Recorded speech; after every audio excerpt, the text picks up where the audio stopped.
कहते हैं। यह यज्ञ सामान्य यज्ञ नहीं है। अयोध्या रक्त की और संघर्षों की भूमि बन गई थी। संतों को, आचार्यों को स्वप्न में यह एहसास कराया कि अयोध्या को यज्ञ की जरूरत है। रुद्र महायज्ञम, सतचंडी महायज्ञ का आयोजन वहां पर किया जा रहा है। गिरे हुए अशुद्ध रक्त, युद्ध के कारण दिवंगत हुए जो सनातनी लड़े, इन सब के पवित्रता के लिए, उन आत्माओं की मुक्ति के लिए और अयोध्या को पुनः दिव्य और भव्य स्वरूप प्रदान करने के लिए यज्ञ आवश्यक है। श्री राम जन्मभूमि अयोध्या सनातन धर्मावलंबियों के लिए दुनिया में शताधिक देशों में रहने वाले हिंदू समाज के लिए पवित्रतम तीर्थ स्थलों में से एक है। परंतु पिछले 500 वर्षों के संघर्ष, कोर्टों में मुकदमों में उलझा श्री राम जन्मभूमि का विवाद अपने परिणति तक पहुंचा। परिणति तक तो पहुंचा, लेकिन अयोध्या की जो मिट्टी थी उसमें यज्ञ की सुगंध नहीं बची थी, क्योंकि अयोध्या तो लड़ती रही। चाहे अयोध्या के 100 किलोमीटर के दायरे के क्षत्रिय रहे हों, जिन्होंने 400 से अधिक वर्षों तक न पैर में जूते पहने और न सर पर पगड़ी रखी। ऐसा एक गांव बाबू का पुरवा भी था वहाँ। और दूसरी तरफ उनके पुरोहित, पंडित, माता दीन जी जैसे लोग भी रहे। अब ऐसी परिस्थिति में अयोध्या की पवित्रतम भूमि में जितने यज्ञ चाहिए थे वो न हो सके, क्योंकि अयोध्या रक्त की और संघर्षों की भूमि बन गई थी। श्री राम जन्मभूमि पर भव्य राम मंदिर निर्माण और रामलला के प्राण प्रतिष्ठित होने के बाद आचार्यों ने ही नहीं, दैवीय शक्तियों ने भी संतों को, आचार्यों को स्वप्न में यह एहसास कराया कि अयोध्या को यज्ञ की जरूरत है। अयोध्या के पवित्र भावभूमि को यज्ञ के आभा मंडल से हविष्यान्न के द्वारा देवताओं के जागृति की पुनः आवश्यकता है। इसी कड़ी में रुद्र महायज्ञम, सतचंडी महायज्ञ का आयोजन वहाँ पर किया जा रहा है।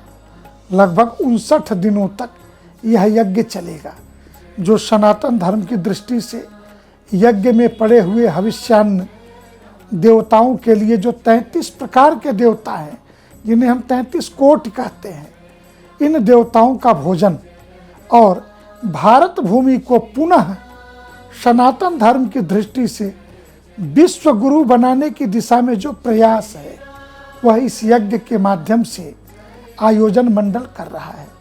पूज्य कांची के शंकराचार्य जी, माँ कामाक्षी देवी का आशीर्वाद है कि यह यज्ञ श्री अयोध्या धाम में संपन्न हो। श्री राम जन्मभूमि तीर्थ क्षेत्र ट्रस्ट हो या विश्व हिंदू परिषद का कार सेवकपुरम का क्षेत्र हो, यह यज्ञ अयोध्या में होगा।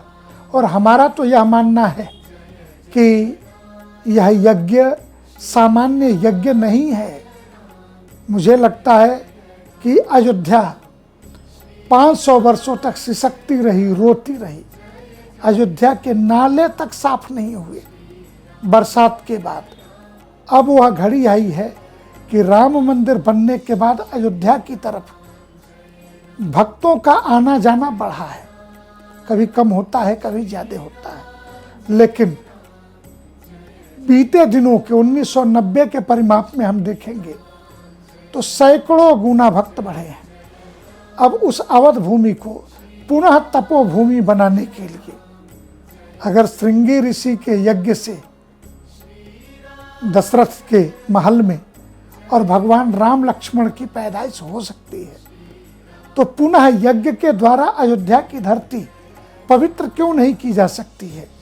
गिरे हुए अशुद्ध रक्त, युद्ध के कारण दिवंगत हुए जो सनातनी लड़े श्री राम जन्मभूमि के लिए 500 वर्षों तक, इन सब के पवित्रता के लिए, उन आत्माओं की मुक्ति के लिए और अयोध्या को पुनः दिव्य और भव्य स्वरूप प्रदान करने के लिए यज्ञ आवश्यक है।